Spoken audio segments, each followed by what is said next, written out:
রূপকথার বিশ্বকাপ অভিযান এবার ভজিনিয়াকে নতুন ঠিকানায় এনে দিল। সদ্য শেষ হওয়া বিশ্বমঞ্চে দুর্দান্ত পারফরম্যান্সে নজর কাড়ার পর চিলির ঐতিহ্যবাহী ক্লাব কোলো কোলোর সঙ্গে চুক্তিবদ্ধ হয়েছেন 40 বছর বয়সী এই অভিজ্ঞ গোলরক্ষক। শুক্রবার 24 জুলাই ক্লাবটির সভাপতি আনিবাল মুসা এ তথ্য নিশ্চিত করে বলেন, ভজিনিয়া কোলো কোলোর খেলোয়াড় হতে যাচ্ছেন।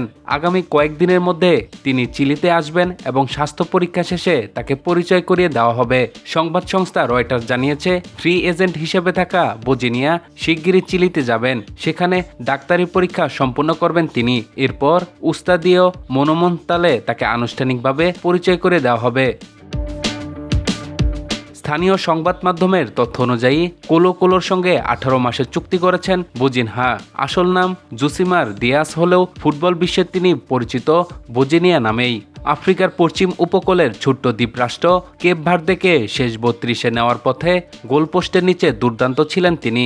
অতিরিক্ত সময়ে লিওনেল মেসির আর্জেন্টিনার কাছে 3-2 গোলে হেরে বিদায় নেয় নবাগত দলটি। তবে বিদায়ের আগেই নিজের অসাধারণ নৈপুণ্যে বিশ্বজুড়ে আলোচনায় উঠে আসেন ভজিনিয়া। দুই ফাইনালিস্ট স্পেন এবং আর্জেন্টিনার মতো শক্তিশালী দলের বিপক্ষে একের পর এক দুর্দান্ত সেভ করে বিশ্বকাপের আলো কেড়ে নেন। অসাধারণ পারফরমেন্সের সুবাদে টুর্নামেন্টের সেরা একাদশে জায়গা করে নিয়েছেন তিনি। জানা যায় 40 বছর বয়সী ভজিনিয়া পেশাদার কেরিয়ারে আরও 1 বা 2 মৌসুম খেলতে চান। সম্প্রচার মাধ্যম সিবিএসকে দেওয়া সাক্ষাৎকারে ভজিনিয়া বলেন, আমি এমন একটি দল চাই যারা আমার খেলোয়াড়ি দক্ষতাকে মূল্যায়ন করবে, শুধু মার্কেটিংয়ের জন্য কিনবে না। সে সময় তার ইন্টার মায়ামিতে যোগ দেওয়ার গুঞ্জনও উঠেছিল। বিশ্বকাপে দারুণ পারফরমেন্সের প্রভাব পড়েছে ভজিনিয়ার জনপ্রিয়তাতেও। টুর্নামেন্ট শুরুর আগে সামাজিক যোগাযোগ মাধ্যমে তার অনুসারী সংখ্যা ছিল 50,000-এরও কম।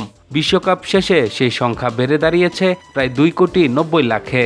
এখন সেই জনপ্রিয়তাকে পুঁজি করে দক্ষিণ আমেরিকার অন্যতম ঐতিহ্যবাহী ক্লাব কোলো কোলোর জার্সিতে নতুন অধ্যায় শুরু করতে যাচ্ছেন কেপ ভার্দের এই অভিজ্ঞ গোলরক্ষক। এদিকে সামাজিক যোগাযোগ মাধ্যমে প্রিয় মুখ ভজিনিয়া নতুন দল পাওয়ার ঘোষণায় ইতিবাচক সাড়া ফেলেছে।